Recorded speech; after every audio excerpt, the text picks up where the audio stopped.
Let me read to you a passage from the 9th chapter of St. Luke's Gospel, verses 22 to 25. It's the Gospel for Thursday after Ash Wednesday. St. Luke writes, "And Jesus said, The Son of Man must suffer many things, and be rejected by the elders, chief priests, and teachers of the law, and he must be put to death, and on the third day be raised to life." Then he said to them all, "If anyone would come after me, he must deny himself, and take up his cross daily, and follow me.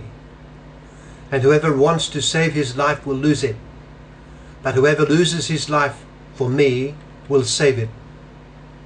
What good is it for a man to gain the whole world, and yet lose or forfeit his very self?" That's from Luke chapter 9, verses 22 to 25. What does it suggest to us? Well, it suggests thoughts about suffering. You know, in a very technological age, there is a question that would not occur to lots of people as they contemplate the world. It is this: why is there anything at all? For many people, such a question simply does not arise.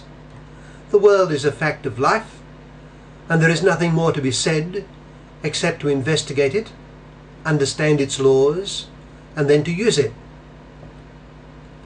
But it is obvious that just as individual things need not exist because, after all, they come to be and pass away, so too the total ensemble of things, the world, need not exist. So, why is there anything at all, then? Putting it starkly, why is there not nothing at all? Such a question prompts the thought of the Creator. Well now, if we shift our gaze from the world to the suffering and evil that is in the world, it is obvious that these sufferings and evils present a massive problem to man. Again, a similar question arises: why is there all this suffering and evil? This ought lead to a great interest in the answer provided by Revelation, that it was due not to the Creator, but to the fall of man at the beginning, his sin. This, of course, does not solve the problem, because the obvious question is that if God were all-loving and almighty, then could he not have fixed it all up immediately, or done something else to free the world from all its suffering? There is not the space to pursue this here, because, to begin with, if we grant a loving Creator, we could not fully understand why he permits such great sufferings.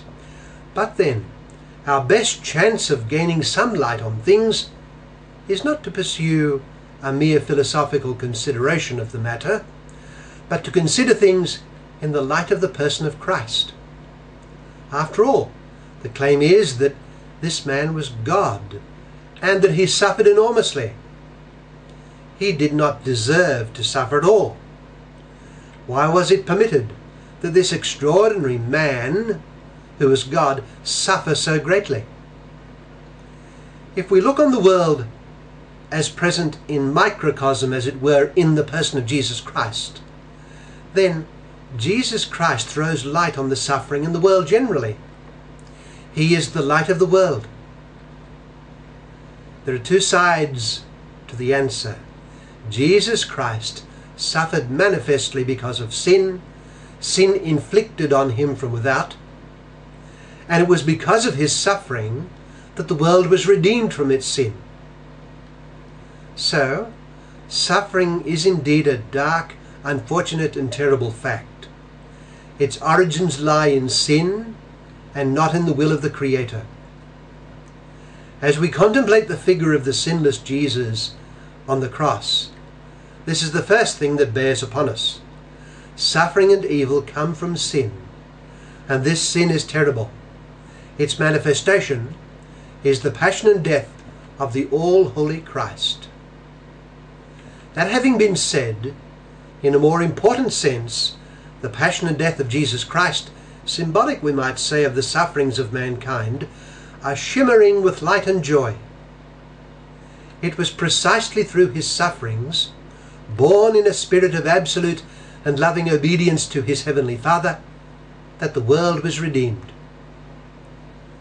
Has there ever been any other theory proposed to take away the sin of the world? As far as I am aware, no such theory exists. The only comprehensive proposal for mankind's radical and complete redemption from sin is the Christian one, and this pivots around the sufferings of Jesus Christ.